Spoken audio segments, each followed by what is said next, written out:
my side, but you may not see the slides. Please, let's share the presentation. Okay.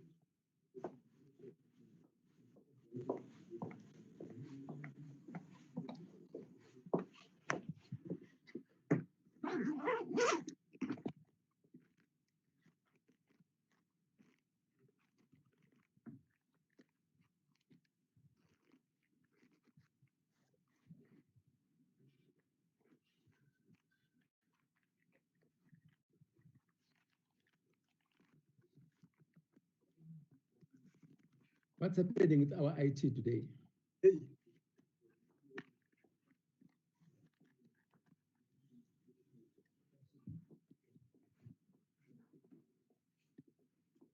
seems to be taking time to share.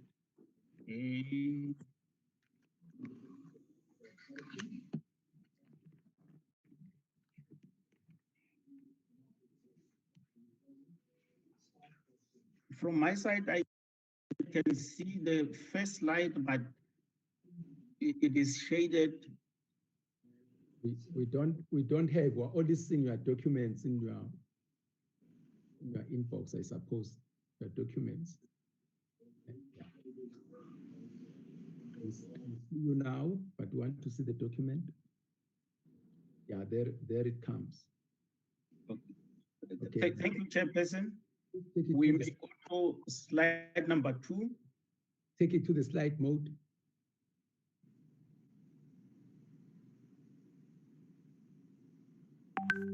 Slide number 2, Chairperson and honorable members, it is the table of contents.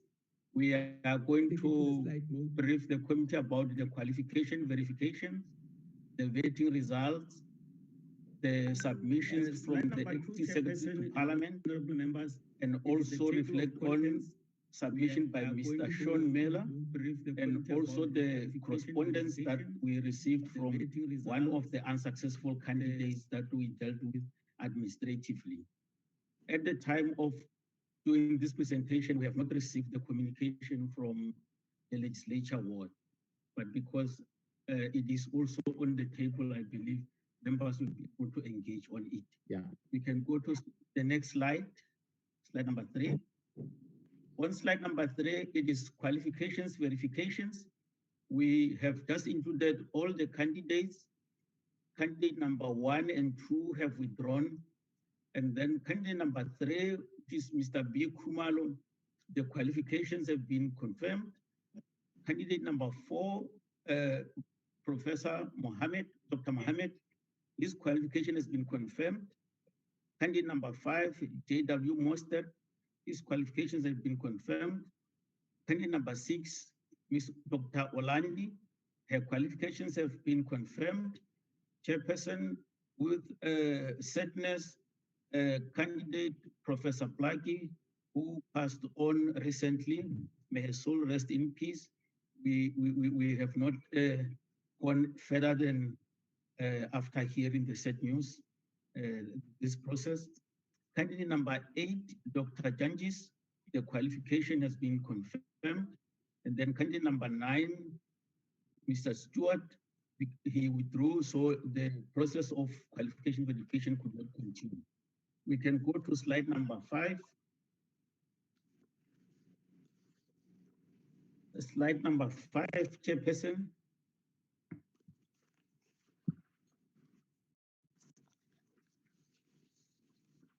On this slide, Chairperson, we have the outcome of the vetting results. The letter that we received, I'm just going to read the sentence. The outcome of the investigations confirmed that the above mentioned candidates are South African citizens and there are no defaults registered against their names. Furthermore, no security concerns came to light. And the candidates referred to is Dr. Janjis Dumisani Joseph, Mr. Kumalo Bongani, Dr. Mohammed Siraj, Mr. Jacobus Vellum, Dr. Olandi Nedia, and the late Professor Plaki Daniel. That is the outcome of the vetting results, Chairperson. We can go to the next slide. The next slide is the submission from the Acting Secretary to Parliament. It is a very short letter. It was distributed. For record purposes, I'm going to read it with your permission, Chairperson, and it reads as follows. Sorry. I acknowledge receipt of your letter dated 30 September 2020 as per the subject matter. Advocate. Thank you for inquiry. Advocate. Advocate. Chairperson. This is a response to a letter. What was the letter saying? Oh, okay. The letter inquired about the alleged investigation that was the committee received, that there was an investigation, and the committee wanted to know how the internal candidates were affected. I'm not sure if my colleagues are able to display the letter that was sent to the Acting Secretary to Parliament, Chairperson. Let's see. Yeah, I think it's for completion.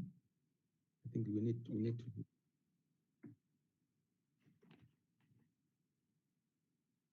I will wait for the letter to be displayed, Chairperson. Thank you.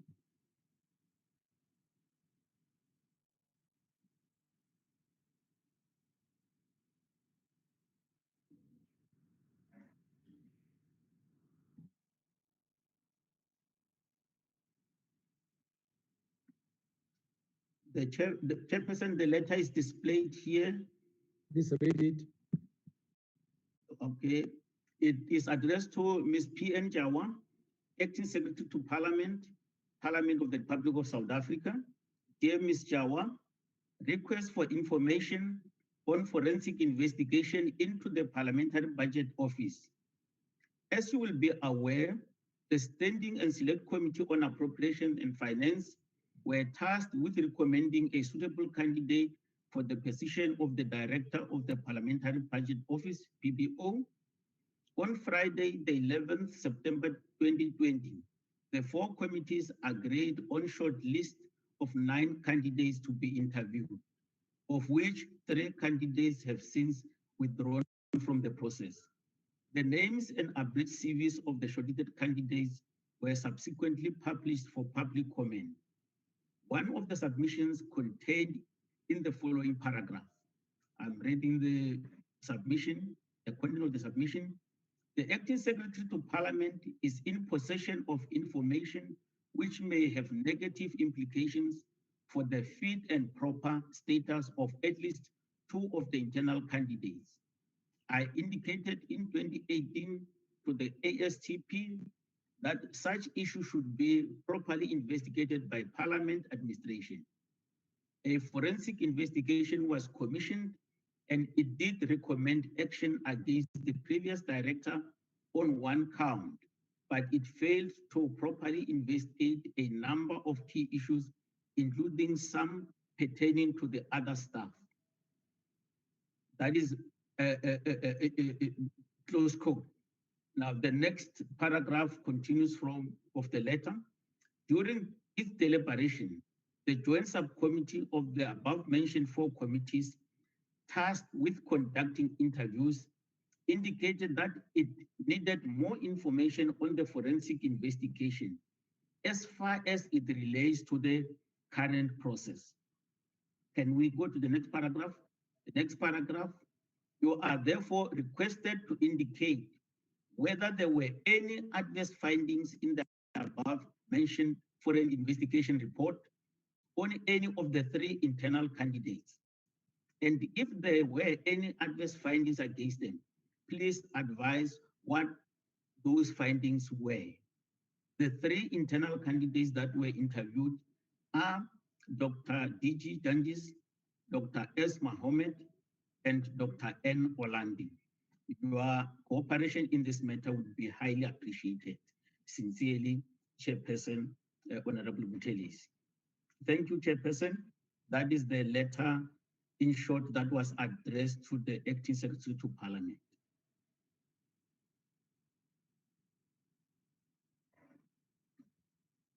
With your permission, we may now go to the response that we received from the Acting Secretary to Parliament.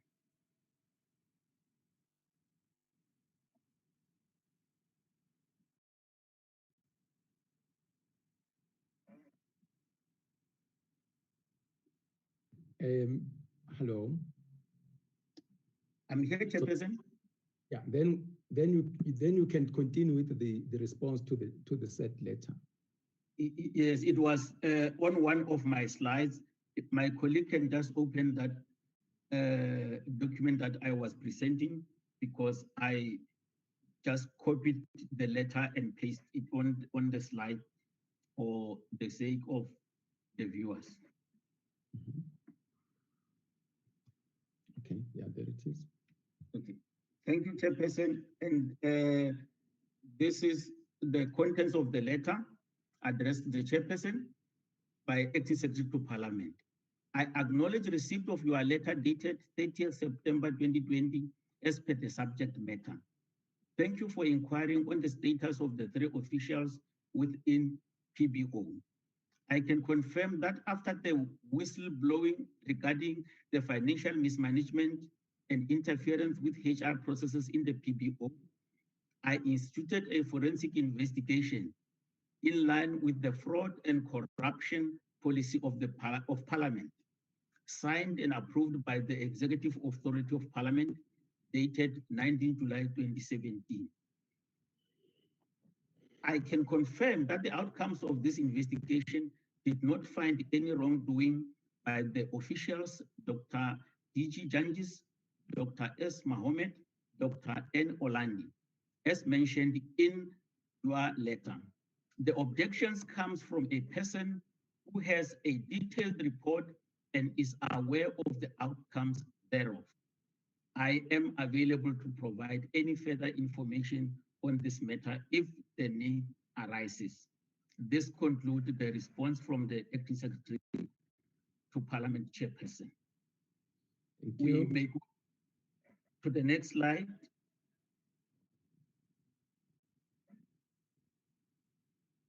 The next slide is a submission from Mr. Sean Miller. Now, Mr. Sean Miller submitted to the PBOs, that is the presiding officers, the Speaker of Parliament and the Chairperson of the NCOP. This concerns that the internal candidates do not meet the fit and proper requirement. He is also questioning the manner in which the internal candidates were asked about the alleged investigation and their responses. He further provides additional information relating to his personal interaction with the internal candidates during his tenure as an employee within the Parliamentary Budget Office and the CCMA proceedings. He further questioned the information given to the committee by the Acting Secretary to Parliament. So the comment I'm making here is that the inputs from the legal advisor for the committee will assist the committee with regard to this submission by Mr. Miller. Can we go to the next slide? Advocate Jenkins, I believe is in the meeting. He will provide inputs on this matter to the committee. Is a communication from one of the unsuccessful candidates, that is Dr. Siziwe Zuma. The first communication that we received was when the candidate wanted to know if her application was received, and as administration, we confirmed the receipt of her application and indicated that recruitment process is still underway. She wrote back and she wanted to know if shortlisting and interviews were done. We wrote back to confirm that the interviews were concluded and they were made public or broadcasted live. And she wrote back to ask why she was not shortlisted. And we responded to say, upon reviewing all applications, the committee decided on a shortlist of 9 preferred candidates published on the 11th of September 2020. Following that, the shortlist was again published for public comment on the 17th of September 2020. Unfortunately, your application was unsuccessful. And she wrote back to ask the exact reasons why she was not shortlisted. We wrote back to say the committee considered your application, but it was decided that the experience listed in your CV did not meet the requirements of the role as advertised. That is for this reason that your application was not successful. And from there, we did not receive any further communication, Chairperson.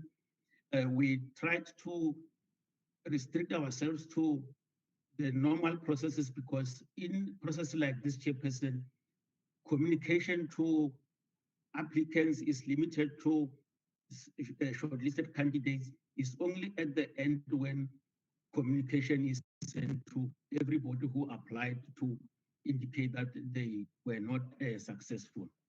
But this is how far it has gone. We have not received any further communication from Dr. Zuma, but we wanted to bring this matter to the attention of the committee.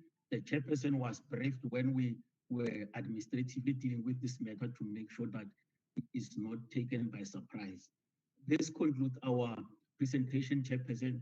I thank you, and with your permission, maybe my colleague Advocate Jenkins can come in and comment on the submission made by Mr. Miller so that the committee can deliberate, having been given input from the legal advisor. Thank you, Chairperson. Thank you, Advocate.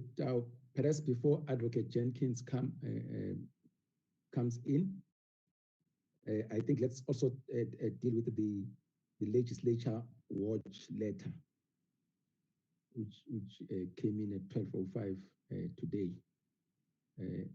Do you have it, Advocate?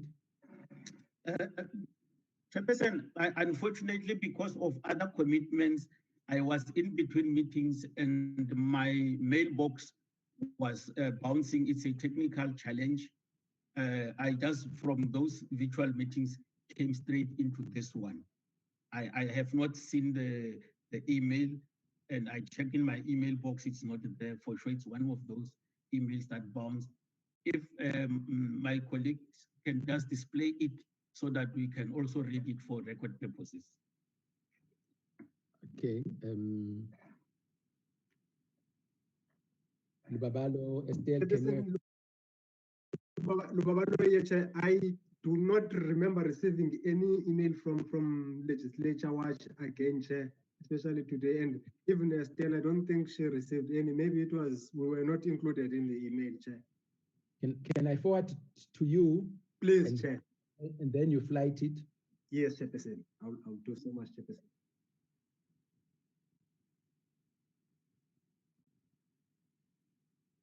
So I've sent you an email and Estelle's mail.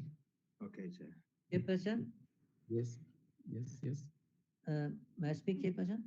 Please do. Yeah, I just wanted to get clarity on something from Advocate Tau. On one of the slides, table of contents, number 5, which reads correspondence from one of the unsuccessful candidates. I'm just asking whether it should read unsuccessful shortlisted candidates, because if someone reads this months and years later, it would give the impression that this person was in the final list of the candidates, which is not the case here. So it should read unsuccessful shortlisting, because we are still dealing with, even as they responded in writing to Dr. Zuma, they used the correct word shortlisted. So I think that the word between unsuccessful and candidates, the word shortlisted should be put in there apropos. Thank you. Chairperson, I want to come in. Please. Yes, with regard to the point raised by Honorable Joseph, I think he's correct. It is not shortlisted candidate. It is actually an applicant. She was an applicant. Yeah. And it must be left, applicant to the position. It must be left like that, because She did not make it to the shortlist, so she was not a candidate for interviews. Okay, Advocate, do you get what the honorable members are saying? It's noted, Chairperson. We will correct it to reflect that it is a candidate who was unsuccessful on the shortlisting. No, but what do you put in the Applicant, Not applied. shortlisted. Applicant not shortlisted. Advocate down? It shouldn't be Yes, shortlisted applicants. Okay. Okay, Lubabalo, read the letter. I think let's just stress that this letter got into my inbox at 12:05 today. The Legislature Watch. Okay, thank you, Chairperson. Yes, I can confirm. Yes, the time 12:05, 30 October 2020, and it looks like it was sent to almost all members, or to all members of the subcommittee, and then to the speaker. Maybe it's not important for me to dwell on who was CC'd, but let me continue, Chairperson, to read the email. Dear Subcommittee responsible for appointing the Director of the Parliamentary Budget Office, the horrifying outlook for our economy and people's well-being presaged in the MTBPS will have renewed your resolve to ensure that appropriate and credible measures are urgently enacted to rescue our economy and public finances. It may have also reminded you why a credible, competent, and independent PBO is needed to navigate our countries away from the precipice of an existential macro fiscal crisis and prevent a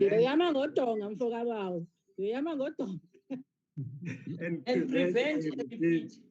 Unfortunately, the current short list of candidates does not present a single candidate with the requisite widely accepted expertise and credibility in the field of public finance, integrity, and leadership required to build this important office. Any public finance expert in the country will confirm this, irrespective of the purported responses to the interview question. Next paragraph. As you are scheduled to meet this afternoon to propose a candidate for the PBO head, in the interest of South Africa, her citizens, the continued progressive realization of a better life for all, I humbly implore the committee to re-advertise the post for the position of the director to allow for the identification of an appropriate candidate. Proceeding with the current short list will undoubtedly harm the oversight of public finances and the legacy and reputation of this committee. Yours, Anon. Thank you, sir. Who's Anon? Hey. Anonymous. No, but from Legislature Watch, remember? I'm sure it's anonymous, yes. Thank you, Chairperson. Over to you, Chair. Oh. See these anonymous things. I'm sorry, Chair. That's fine. Thank you. I think we have got the package of what transpired, the vetting, and then some of the comments which came from the members of the public. But Advocate Dow, you wanted to, you were then asking Advocate Jenkins to come in. Correct, Chairperson, with your permission. Please, yes, Advocate Dow, Advocate Jenkins. Good afternoon, Chairperson, honourable members, colleagues. Chair, the issue of fit and proper, remember we put that into the Act when we amended it a few years ago. And in fact, Sean Miller was it was a submission that he made to put it in there. So it is in there. We have, as legal services, advised on this matter, specifically with the appointment of the present Public Protector, Chair, and what we've done, Chair, let me just get my legal opinion, I don't have it, but the issue of fit and proper, Chair, has been considered by our courts and has been written about, and generally in legal terms, people are speaking about a warranty given to the public that a person will not act, or that the person will act ethically, not unethically. That's the crux of it. So the issue of fit and proper is whether a person can act in honesty with integrity and reliability. When the courts looked at this, Chairperson, they said where legislation requires a fit and proper requirement for candidates, it's a value judgment that involves a character screening. And then in the Constitutional Court case of DA versus the President of South Africa in 2012, which dealt with the appointment of the National Director of Public Prosecutions, the court said, yes, there might be differences of opinion in this value judgment exercise to look at someone's character, but it can nevertheless be determined objectively. So what is required for the subcommittee to do when it considers these submissions made on the fit and proper is to first of all realize that there's differences of opinion about character. So some people might think a character is reliable and others not. And it goes to the question that the committee must satisfy itself of, whether they think the candidate they recommend will act ethically with honesty, integrity and reliability.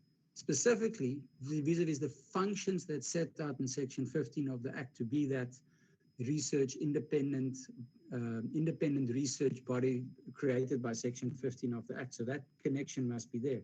But it must be one must be able to ascertain whether a person is fit and proper objectively as well, Chair. So I'm mentioning this in there so that one, as a member of Parliament, can see that there might be differences, but in the end, one must be able to come to an agreement to say, look, there is or there is not evidence of being fit and proper, of being reliable or not reliable, Chairperson. So I think, Chair, that's the submission I was asked to make to the committee, and that's what we've done in our work at Legal Services. So this is our position when it comes to that point. It differs, Chair. I remember when we made the amendment to the Act, we also looked at what does it mean, exactly what comes out. And then we looked at the appointment of certain people to other bodies like the Financial Intelligence Center and so on. So it differs depending also on where you're going to find yourself, whether you're fit and proper for that specific position. Thank you, Chair. Thank you, Advocate Jenkins. Advocate, is there anything that you want to add?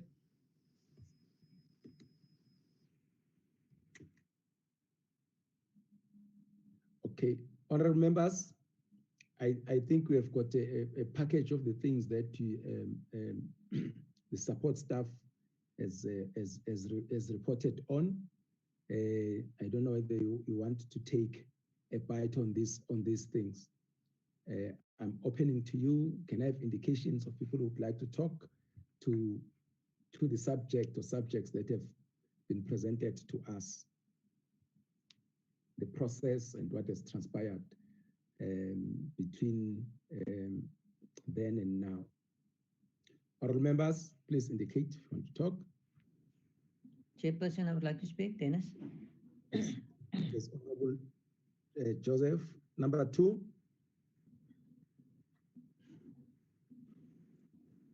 Elizabeth Dipuo Peters. Honorable Peters. Honorable Abraham.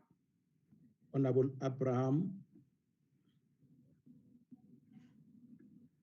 Honorable members, I'm listening.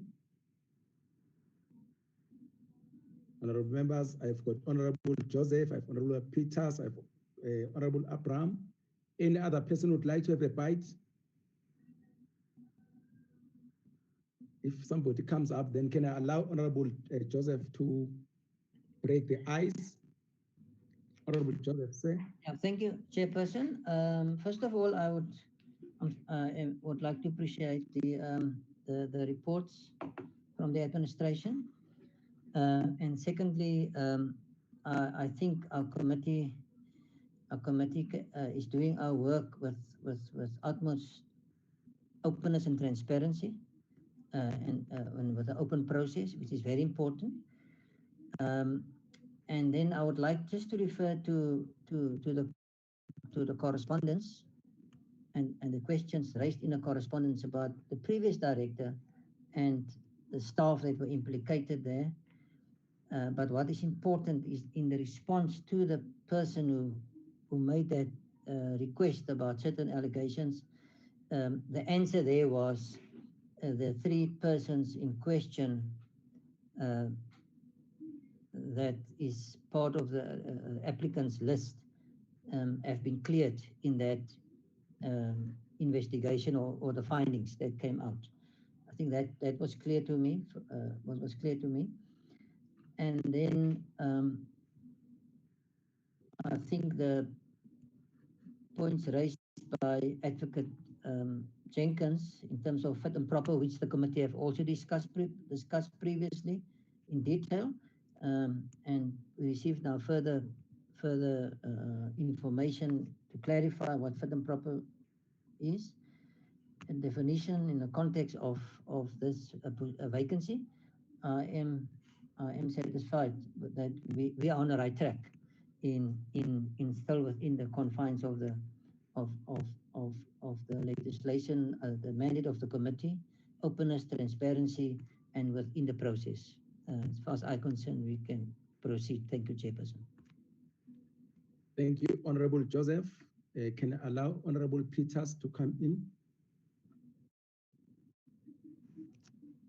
I think I must support Honorable Joseph with the suggestion that we need to proceed, Chairperson. We received, Chairperson, the briefing from, maybe I must start by thanking the support team for the work that they did, going to make sure that we do get the vetting results. They do respond to the queries that emanated from those who did not see their names on the shortlist, as well as dealing with the correspondence from the acting secretary to Parliament. I think that is good. Sorry, Mama, my apologies. Can you please switch on your camera? I'm sorry for interrupting you, ma'am. They want your picture. They are also televising this meeting, ma'am. Sorry. Is that so? Sorry. So, police fine. Thank you very much. I'm very sorry. Maybe I must.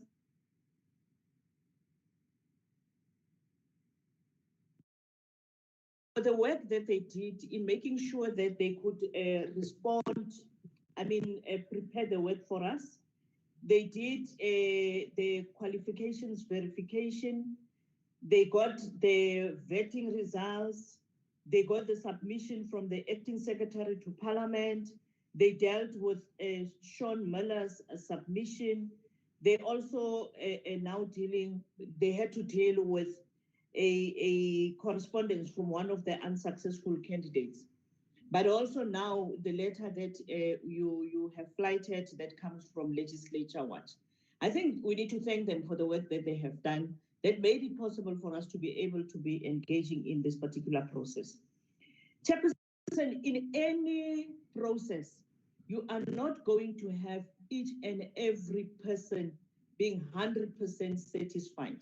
And Chairperson, at times it's very difficult even for a committee of our nature, that is a subcommittee of a broader platform, to be dealing with aggrieved processes, because some of the queries come from people who are aggrieved by previous processes in the areas of the very PBO office. And I think the reply from the acting secretary to Parliament that indicates that the complainant has got a report and that they have dealt with the matter. I don't think that we should be engaging this thing any further. taking into consideration the indications from Advocate Jenkins also, I would believe that as a delegation that has been sent to do work on behalf of our 4 committees, we need to finalize the process and report to the broader committee and take it from there. So I would recommend truly that the work has been done, but I also think, Chairperson, the committee secretariat went the extra mile to engage an applicant who there was a process of publicizing of shortlisted names, did not raise an objection at that particular time. At the end of the process, did not even follow how the interviews happened, because it shows that she didn't even follow the process. Now, when the process is concluded, she comes back and says, why was I not shortlisted? And I think some of these things are things that are going to take us back and forth. So I'm appealing, Chairperson, that we go ahead with this particular process and thank the team for the work that they have done. We take note of Legislature Watch's issue, because there's a running commentary about what the Minister of Finance tabled 2 days ago and how they believe that the candidates might not have the requisite in terms of experience, in terms of their view. But also, Chairperson, we are dealing with an anonymous person writing under the label of Legislature Watch. So I think it is important that at times, as these committees, we must also want to know the identities of the people who are complaining, because tomorrow they will come up with other issues and we don't know. The person might be even sitting in this meeting and we don't know the person is sitting in the meeting. So I think it is important that people should not hide behind anonymity. They must show their faces, show their hands, so that when we deal with the issues, we deal with actual people that we can see. But we take note of the issues that they are raising. We take note of the response of the acting secretary to Parliament, and we appreciate the work that the committee secretariat has done. And we take the process forward. There was just another matter. I'm looking at this thing, but you know, being born before technology, it keeps on closing. Oh, I forgot, Chairperson. At the beginning, I really thought we should, as this committee, take note, and the Secretariat did make mention of that. Take note that one of the candidates that was shortlisted and interviewed passed away. May his dear soul rest in peace. And yeah, thank you. Thank you, Honorable Peters. Honorable Abraham. Yes, Chair. Thank you. Chair, let me follow in the footsteps of other members who have really commended the work that has been done, both by yourself, Honorable Chairperson, and the team, together with the advocates. First and foremost, I want to agree that in terms of the in terms of okay, should I start the video, Chair? Oh, okay. Okay, Chair, thank you. All right. Chair, I was just saying that I want to join the other members who have really commended the hard work that has gone through everything that has happened up to this stage. And I really also want to request that we rule out the issues of complaints by candidates.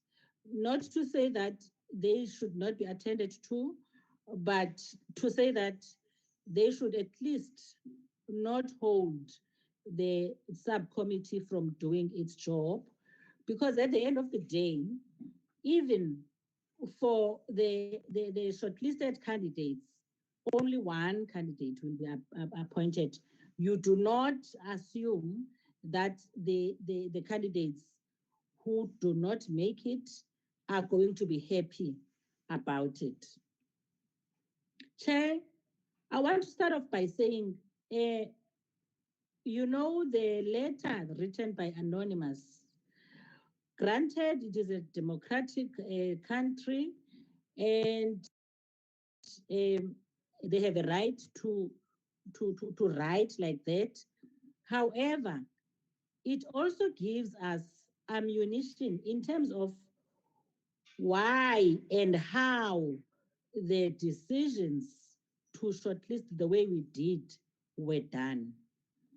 However, Chair, one should hasten to add that in the process, as this subcommittee, we are not decision makers. We are merely recommending to the authorities of Parliament as to which candidates performed best in the process. And therefore, it is really for us to be objective. I'm looking at the explanation that we have been given by Advocate Jenkins, that we considered everything about the candidates and our recommendations are objective. It is good that we also have a letter from the acting secretary, which is something that will cover our backs even in the future when other things come up. At least we did inquire from the institution where these candidates work currently, and this is the information that we got. Secondly, Chair, in terms of being cleared, the candidates have also been cleared by the intelligence of the country. They have received a clean bill from the security institutions of the country, which was, if we remember well, one of the reasons why we were delayed in dealing with the recruitment, because we wanted to be certain that the candidates are cleared, they have got security clearance. And therefore, Honorable Chairperson, I noted that in one of the letters that were written, I think it was Anonymous who wrote about re-advert. I think there is a contradiction in talking about taxpayers' money and again come back and still reuse taxpayers' money for a purpose that has been done and done thoroughly and done with success.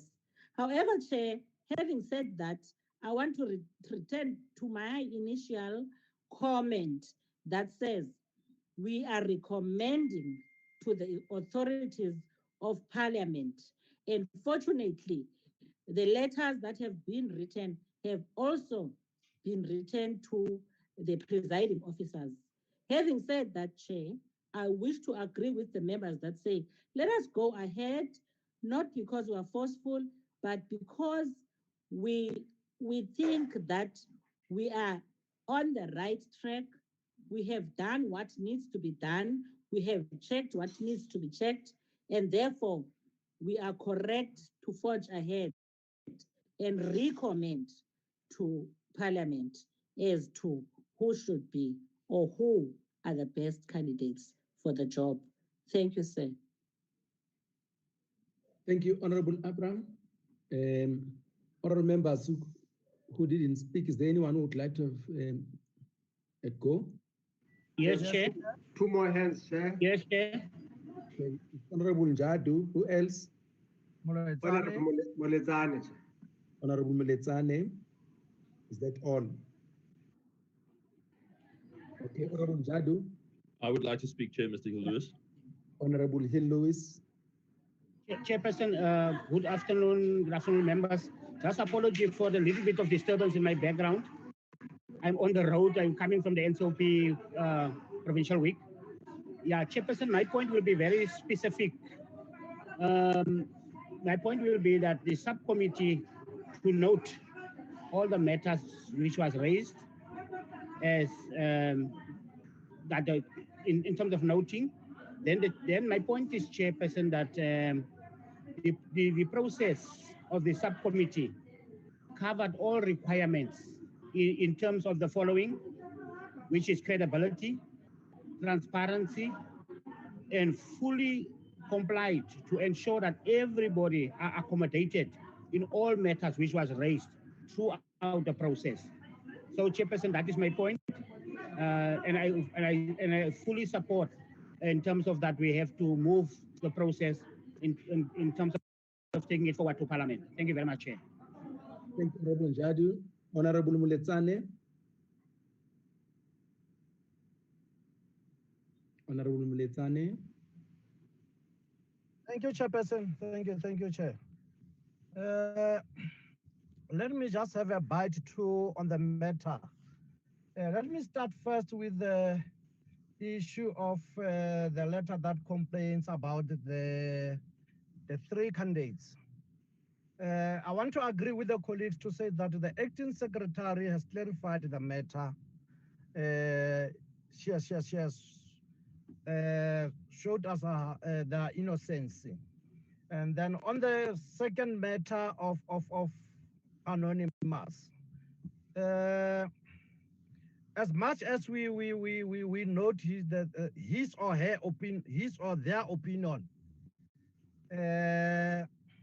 I'm a little bit worried why the anonymous decided to keep quiet after the candidates were published for not commenting, and decided at the 11th hour to come and send the email saying whatever the anonymous is saying. There was an ample time for the anonymous to send the committee that email. But now at the 11th hour, he decides. Now, one is asking himself, what is the anonymous trying to achieve? What are the intentions of the anonymous for sending this email at the 11th hour?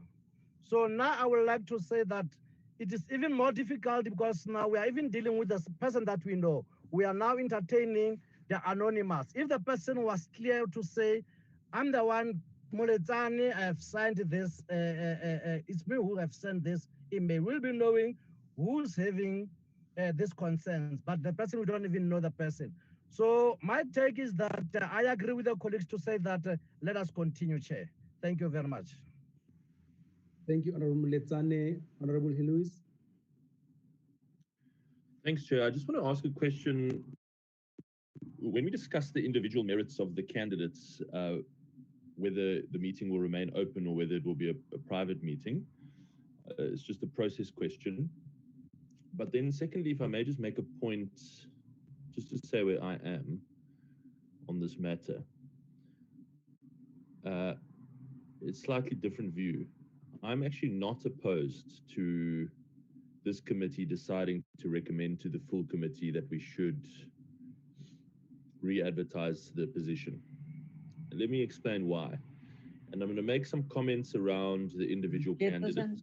Chairperson, I think before the member goes on, may I speak for clarity?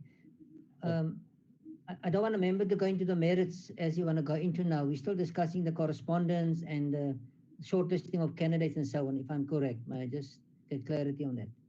Before member Hilo start debating the merits of the case, which should be the next phase. Thank you, Chair. Just want clarity on that. Honorable Heloise, we are agreeing on that. We are not going there, I suppose. Okay, well, you see, let me say that the Honorable Heloise, sorry to interrupt you. Yeah. There's that question that you asked, whether this part is open or not open. Do you want us to clarify that before you continue? You are fine to continue without that. I'm fine to continue, Chair. Continue that. The loss of Professor Daniel Plaatje is extremely sad. In my personal opinion, he was a candidate of superb merit and caliber, and was definitely my favored candidate. Let me just leave it at that, without going into the merits or demerits of the other candidates.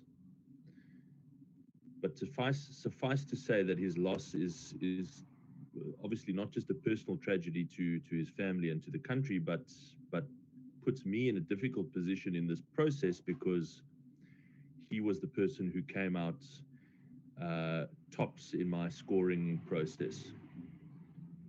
So I'm based on my assessment of the candidates, I am not opposed to re-advertising the position, not based on this correspondence, but based on my own assessment of the candidates. I just wanted to put that on the table, because that's where I am, and that's how I honestly feel about the matter. Okay, thank you. Just to answer the first part of your question, Honorable Lewis, the process is open to the public. Remember, that's what we said, that this process will be transparent, will be open to the public from the beginning to the end. So it is an open process, and I think that will also put us in a good state if we continue the way we have started. Right, honorable members. I think the question now. I think there is a view which came from Honorable Lewis, and I can only join him as far as the unfortunate thing of Professor Plaatje's passing on. Not necessarily that he was the best candidate for me. I'm just saying it will be better to have even him in the mix. But honorable members, I think I don't know. I think it's very clear based on the discussions that we have had, that we are saying let's continue with the process. Not unless there's somebody who has been persuaded otherwise by Honorable Lewis. But the majority of the view here is that say let's continue the process. As you know, I think honorable members before have stressed this thing, that we are only a subcommittee which is going to recommend to the 4 committees who can still take a view. So based on the majority of the views here, I think let's proceed, honorable members, and go to the next agenda item.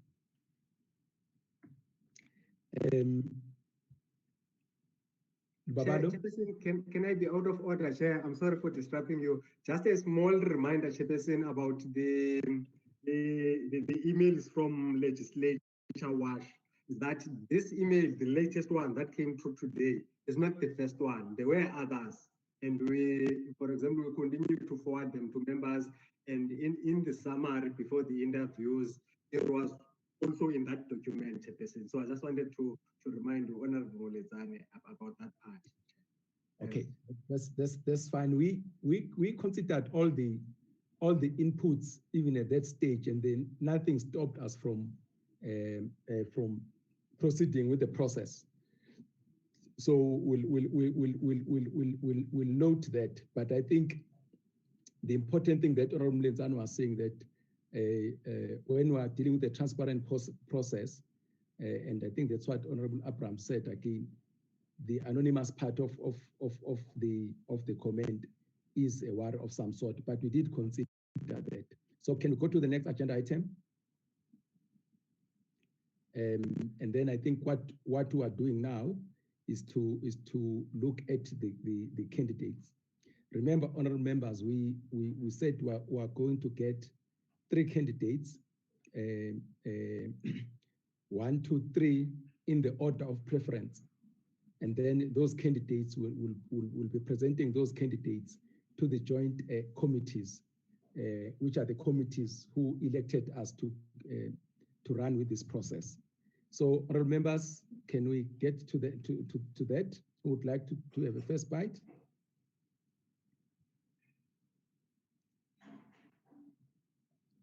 Honorable members, am I alone? No, Chairperson, you're not alone. We are working very hard now. I don't mind going, Chairperson. Okay. All right. Honorable Louis, please start. Thank you very much, Chairperson and colleagues. Let me just explain. I have two decision-making kind of frameworks in my mind. Firstly, the scoring, and secondly, an assessment, my own assessment of who and what kind of person I think will be best for the job. Let me just start with the scoring. The top scorer was Professor Daniel Plaatjes by some distance. He is obviously sadly departed. The second scorer in my book was Dr. Mostert from the Limpopo provincial government. The third scorer in my book was Dr. Jantjies from the PBO. So because Professor Plaatjes is no longer with us, the top scorer is Dr. Mostert, and the second scorer becomes Dr. Jantjies. Now, the difference between those two, by the way, is only 1 point, so nearly exactly the same, but just slightly higher for Dr. Mostert.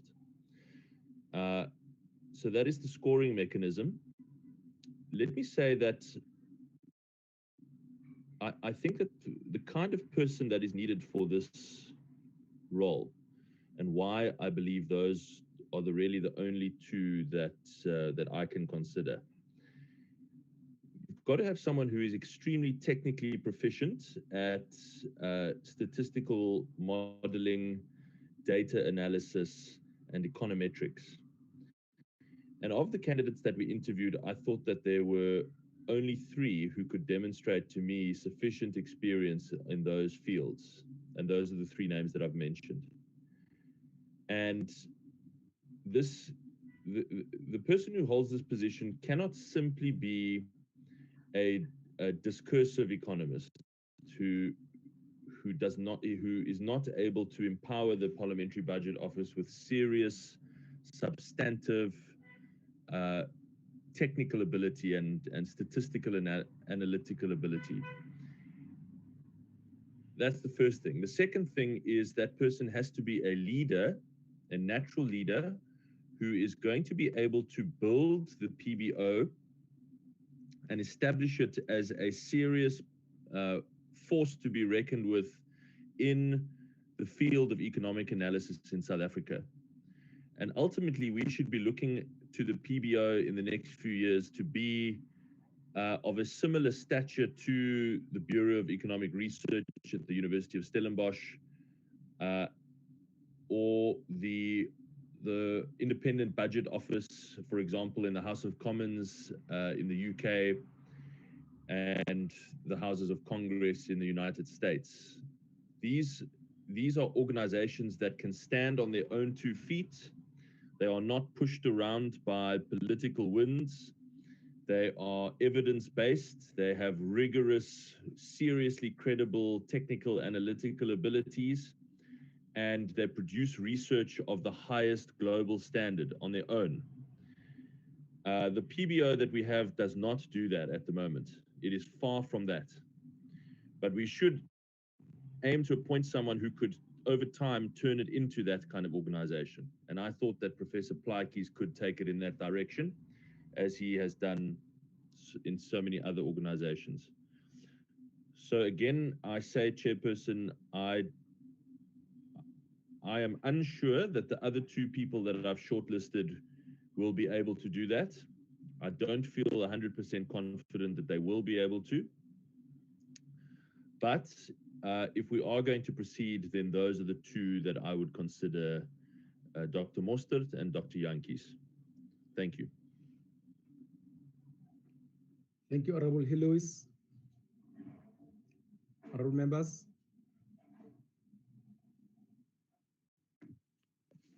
My hand is up, Chair. Okay, Honorable Abraham, please come in. Okay. Chair, I want to come close to Honorable Hill Lewis. Professor Plakis was indeed a great candidate.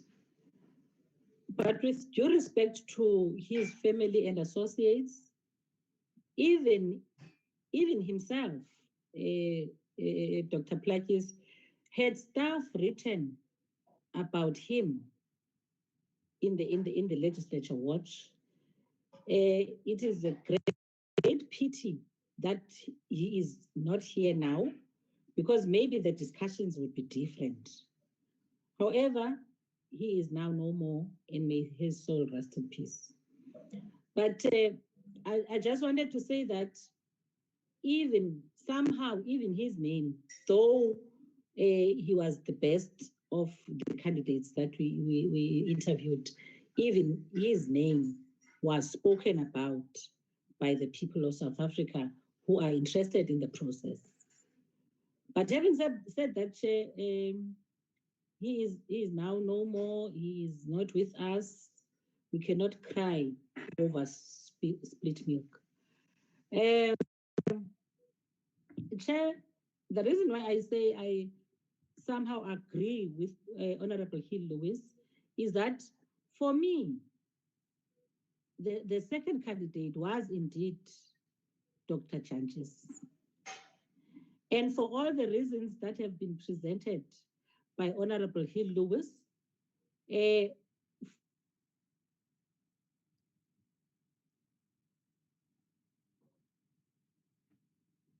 for me, really, the thing about his approach and his experience is not necessarily national. His approach seems to be either in his province, in his district, or in the regions. So I think, for me, I would forward the name of Dr. Chanches to take the first position for recommendation. And in that space, for me, he would be followed by a woman, Dr. Olandi. Because for me, Dr. Olandi also rose to the occasion and, combined with the fact that she also was in a position to act from time to time in the same position as Dr. Chanches. Dr. Chanches was a bit up from the others that are now remaining, and he was dynamic in presenting his case. And we know, as the committees of finance and appropriations, that in terms of what we know about him, it's not just about theory now that he's being interviewed. I strongly feel that we can recommend him in the first position because we also know that the skills, the knowledge, and the experience are real in our experience in the institution. Thank you, Chair. Thank you, Honorable Abraham. Any other taker? I'm here. Honorable Peters. Thank you, Chairperson. Chairperson, I think with regard to the candidates, I have the same and feeling like Honorable Hill Lewis with regard to our dearly departed Professor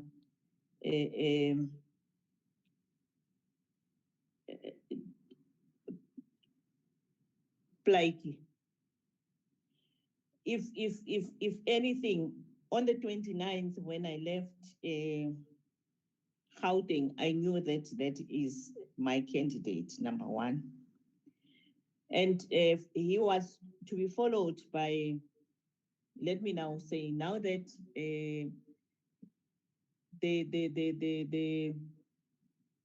the forces of nature has denied us of his service if we could have recommended to the committee to succeed in that way. I then would change my approach and come up with Dumisani Janki. You know, these two surnames always used to confuse me between Plaiki and Janki. Dumisani Janki, and Dumisani was my number 2, actually. Now I would make him my number 1 because he was not far off from Prof. And followed by Dumisani was Dr. Olandi. So I would say, I would now recommend Dr. Dumisani Janki, followed by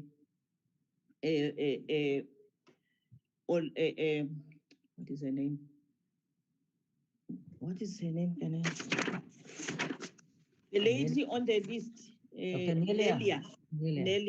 Dr. Nelia Olandi. I wanted that. I almost said Nelly.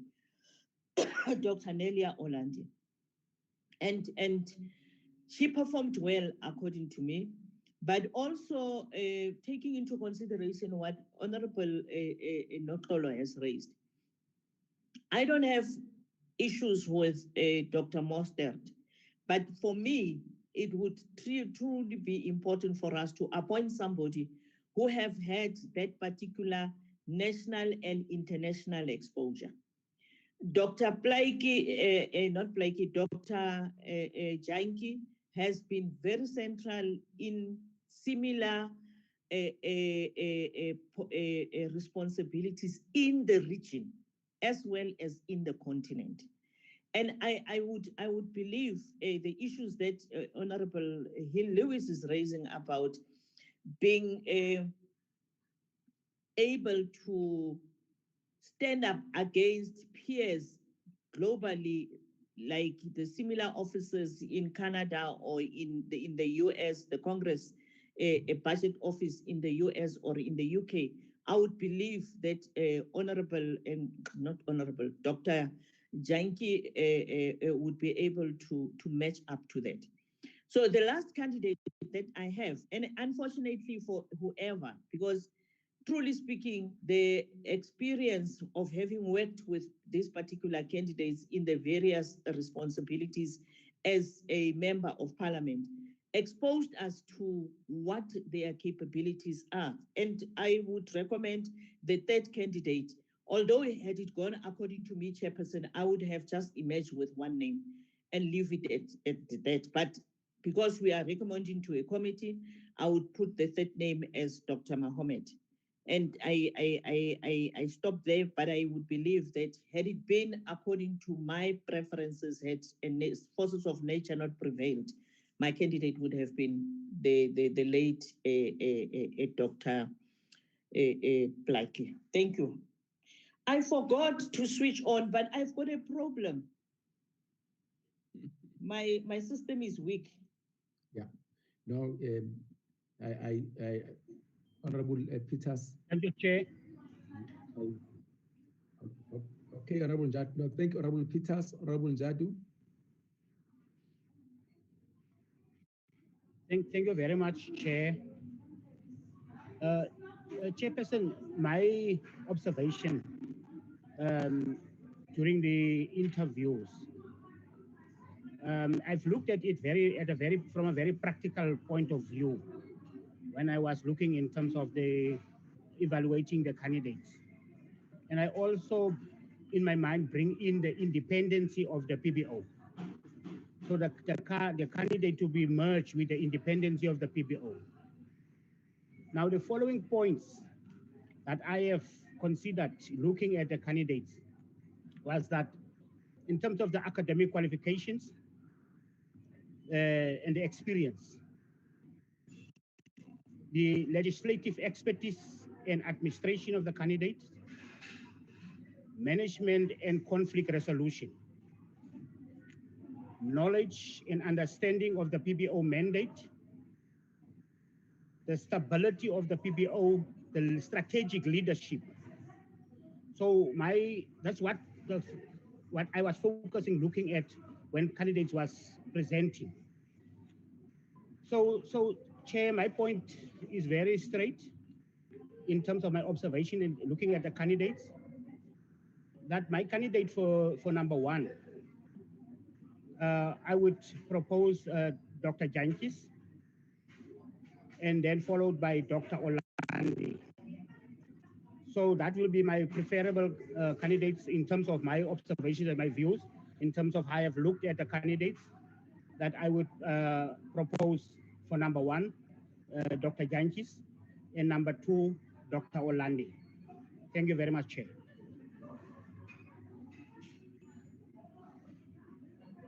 Honorable members, any other take? Chairperson. Honorable Joseph. Thank you, Chairperson. I'm going to be very short. I have just looked at my scores that I and the reports that I've compiled on the day of the interview, and just want to make the following comment, and that is that Dr. Janchi scored or outscored the other candidates by 1 point. So I have Dr. Janchi as number one, and the other candidates, the three candidates, have the same score in the second place, besides Mr. Bogani Komalo, who scored 5 points less. So I would only then want to apply my mind to the first number one candidate, which is Dr. Janchis. Thank you, Chairperson. Thank you, Honorable Joseph. Chairperson. Honorable Mletsane. Thank you, Chairperson. Honestly, let me be open and say that I'm sharing the same sentiments with the colleagues to say that my number one was Professor, but unfortunately, God decided to make his decision. May his soul rest in peace. So my second candidate was who's now becoming the number one is Dr. Plagis. Dr. Plagis really... Sorry. Not Dr. Plagis. Oh. You've just said... Sorry. Thank you. Thank you, Chair, for correction. Dr. Janchis, he really demonstrated the understanding of the mandate or of the office of the PBO. And he was able to reflect on the adherence to the provisions as set out in the money bail amendment procedures and related matters. Unfortunately, those were the two that I concentrated on. Now that the professors no longer there, then I have this one candidate, Dr. Janchis. Thank you. Thank you so much, honorable members. I think I've taken everybody on this matter. I think the majority we were very clear that Dr. Dumisani Janchis it's our number one candidate, and number two is Dr. Olani. I didn't hear what exactly was saying about the third candidate, honorable members. Let's finish, because we're tasked to come back with three candidates to the joint committees. And for me, it doesn't surprise me.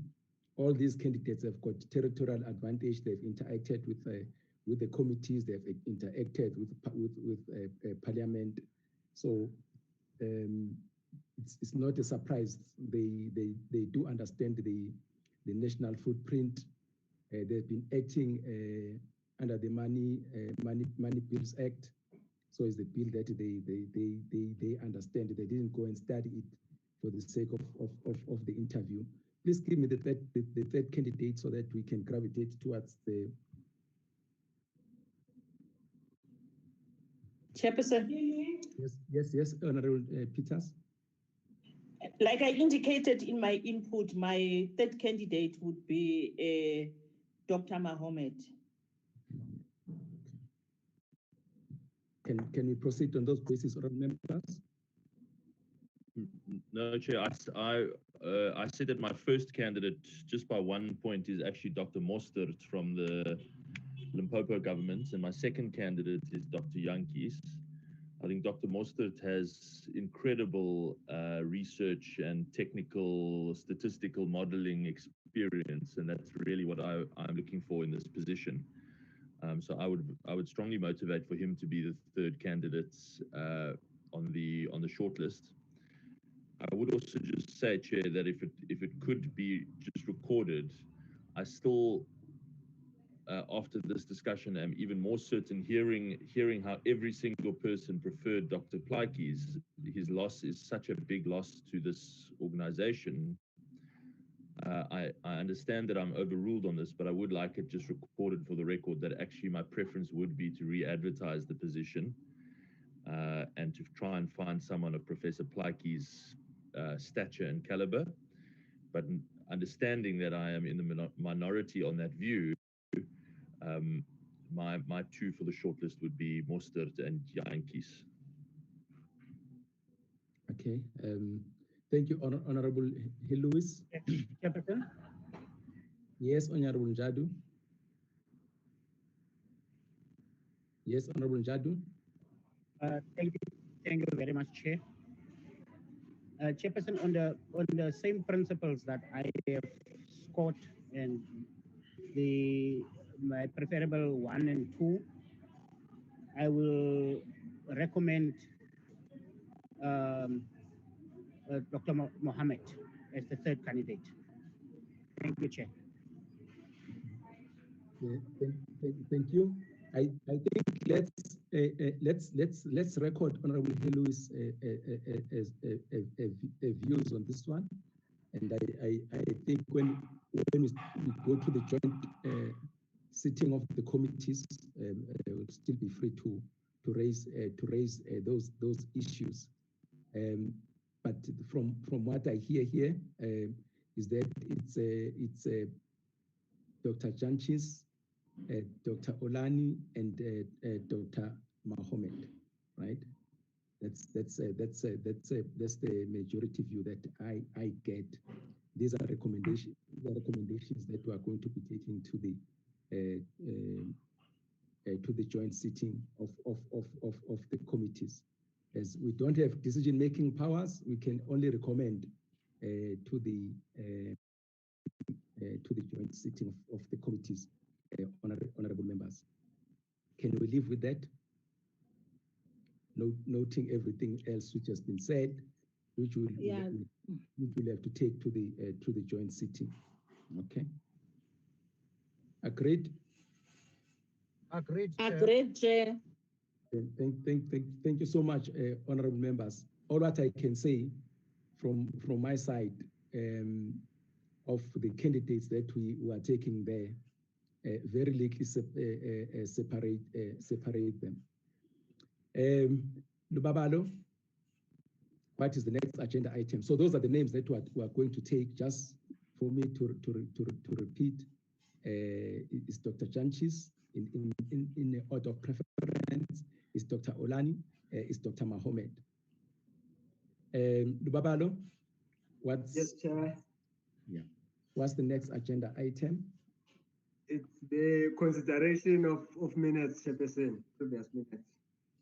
Honorable members, can we go to the minutes? Just 2 minutes. Let's go to those minutes. Trying to get mine from.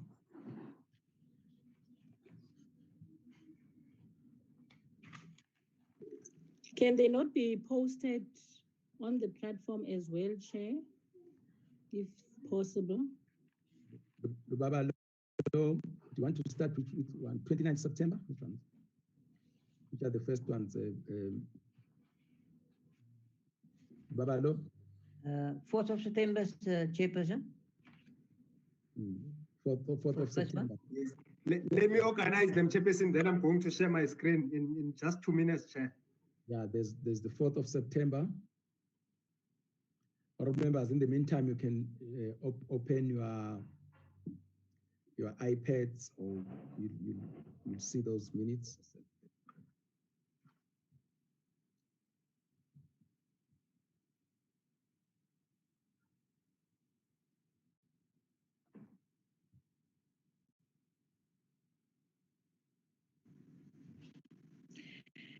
Chairperson, I move for adoption of the minutes of the 4th of September, taking into consideration that the colleagues might have read them. Okay. I second Chairperson, the 4th September, Dennis Joseph. The minutes of the 4th of September proposal for adoption, Honorable Peters, and seconded by Honorable Joseph. Can you run with that? Agreed? Agreed, Chairperson. Agreed, Chair. Thank you. One is the 17th of September. Am I right, Lubabado? Yes, Chairperson. Next is 17th of September, Chair. Yebo. Can you have the mover for the adoption? I so moved, Chair. The minutes of the 17th of September, Ms. Abrams has moved for the adoption. Seconder? Second, Chair. Honorable Njadu, second. Minutes adopted. Agreed? Yes, Chair. Thank you. The next minutes are the minutes of the 29th of September. Are we there? Yes, Chair. 29th of September. Please put those minutes on the screen.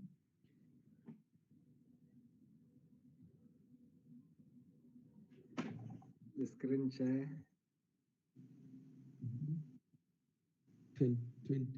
29 September. We have got the 4th of September on the screen. Just a second. Let me close this one. Chairperson, can I just get a clarity? Yes, ma'am. When we were busy with the interviews, was it correct that before the conclusion of the interviews, one of the members left whilst the candidate was still sitting in the chair of the interviews? That in the minutes, Chairperson? It's not in the minutes, I'm asking. Remember your question.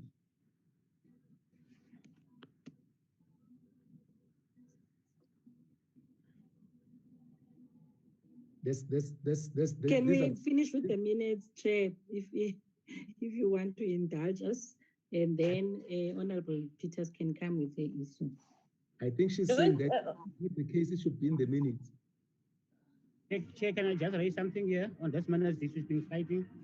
Yes, Honorable Dadu. Yes, just there by the attendance. I think it's an omission that Honorable Peters is Hey, they donated me. It was just being turned around in NCOP National Assembly. Okay. And then there's Honorable Judge in front above you from the big house.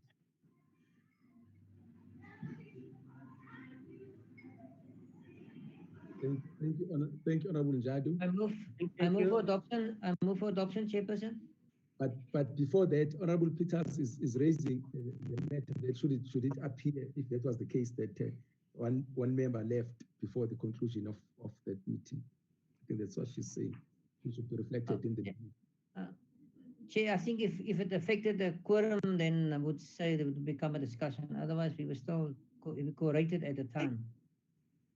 Okay. That's more important for the value of the minutes and the decisions or deliberations and not deliberations we've done today, but for the meeting itself and the interviews that we were corrected. Thank you, Chair. Thank you. So can I have the move of the minutes?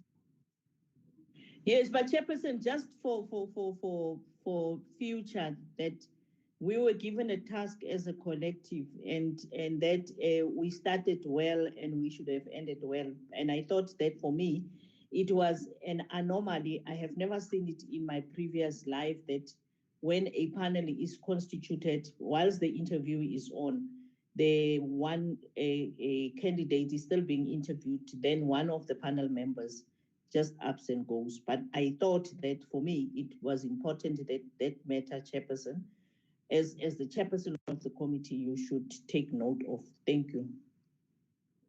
No, noted, Honorable Peters. Then do you still have the move for the adoption of the minutes? Yes, Chairperson, I move for adoption of the minutes. Honorable Joseph, seconder. Honorable members. Without amendments, of course, Chairperson. Yes, that. Honorable seconder, honorable members.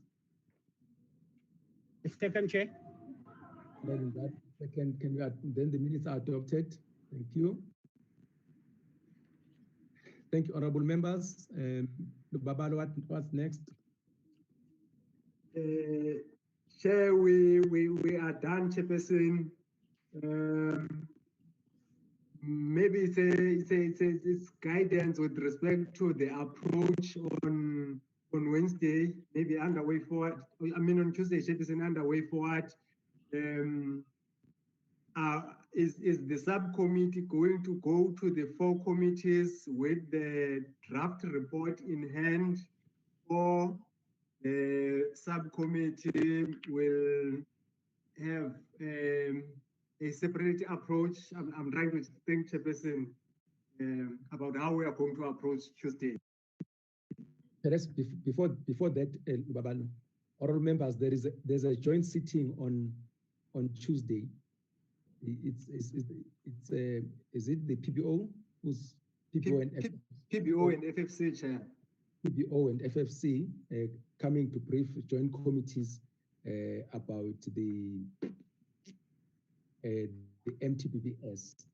So the thinking was that let's use that day again to table our proposal to the joint sitting, because all the committees will be there. So that's why he's talking about Tuesday. Do you think we can do that, honorable members? Can I hear you? Honorable Chair, if the draft report need to be adopted, can't we just meet in half an hour before the time, our subcommittee, and then switch over to the other business of the day, normal standing committee, if it's possible for the members of the other committees, select committees and finance and so on. Thank you, Chairperson. Okay, honorable members, I think what Honorable Joseph is saying is that when we go to the joint sitting, we must have our final report adopted and everything done. So he proposes that if perhaps we can meet at 8:30, adopt the report, and then so that when we go to the joint sitting, we are having an adopted report already. So I hear you agreeing that we should present this to the joint sitting on Tuesday. Babalo, when is the next joint sitting except for Tuesday? Let me quickly browse the consultative program, Chairperson, of the MTBS. We're having a day when National Treasurer, I think, will be coming to brief joint sitting of committees, all of us on the MTBS. Am I correct? Chairperson? Yes, Esther.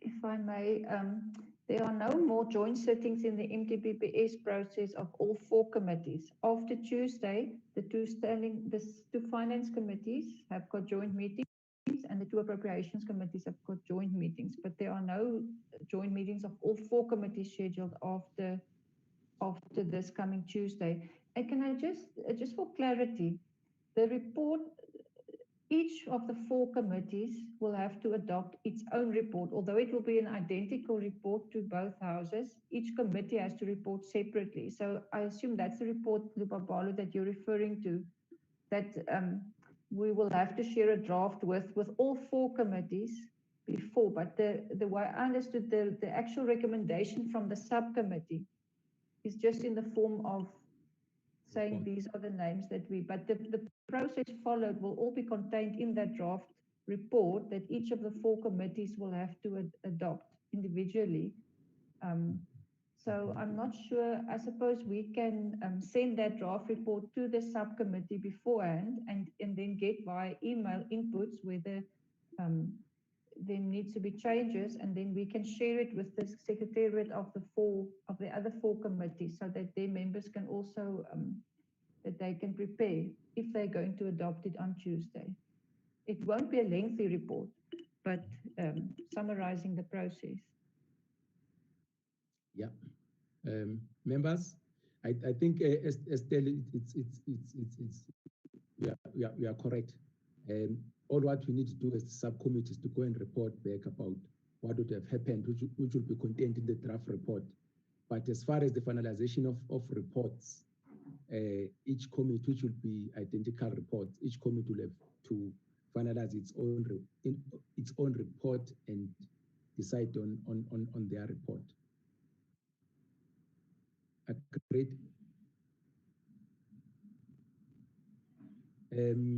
Yes, Chair. Advocate Tau, are you there? Read, Chair. Advocate Jadu. Sorry, Honorable Jadu. Advocate Tau. I'm here, Chairperson. I am listening. I help us with the process. I think what needs to happen, that's how Estelle is explaining. But I think our suggestion earlier was helping. We can make sure that the draft report reaches the members of the joint subcommittee before the end of the day on Sunday, even tomorrow, because we have already worked on a draft. What needs to be added is the proceedings of today. Yeah. And then come Tuesday morning, the members of the joint subcommittee can meet for 30 minutes just to agree formally that this is a true reflection of what has happened throughout. And then it's presented to the joint sitting. Once the 4 committees agree, then each committee will start adopting it so that when it is tabled in the House, it will be tabled as the committee report of finance or appropriation. Okay. But okay, let me think aloud. So let's take National Assembly. Are you going to have the Standing Committee on Finance presenting the same report and having the Standing Committee on Appropriations presenting the same report? Is that what we're saying?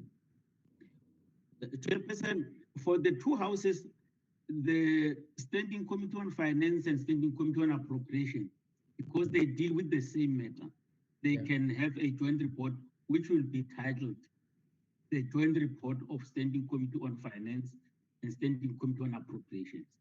Okay. And in the NCOP can be a joint report of Select Committee on Finance and Select Committee on Appropriation on the appointment of the PBO director. And then, because they are reporting to the same house, the subject is the same. So I don't think there is any harm in having a joint report as long as it's the committees that belong to the same house. Okay. Agreed. Honorable members, we are going to have a draft report, let's say latest by Sunday, but if we can have it by tomorrow, so that all members can look at it. If we have got some changes, please send those suggested changes back to the Secretariat, so that when we meet on, we're proposing that let's meet at 8:30 on Tuesday morning, and just we adopt that draft report. That's what we are saying, Advocate Down. Agreed? Yes, Chairperson. Agreed, honorable members? This. Yes, Chair. Yes, honorable. Yes, Chairperson. Agreed. Thank you. It is on slate. That is on slate. Lubabado, yes, Chairperson.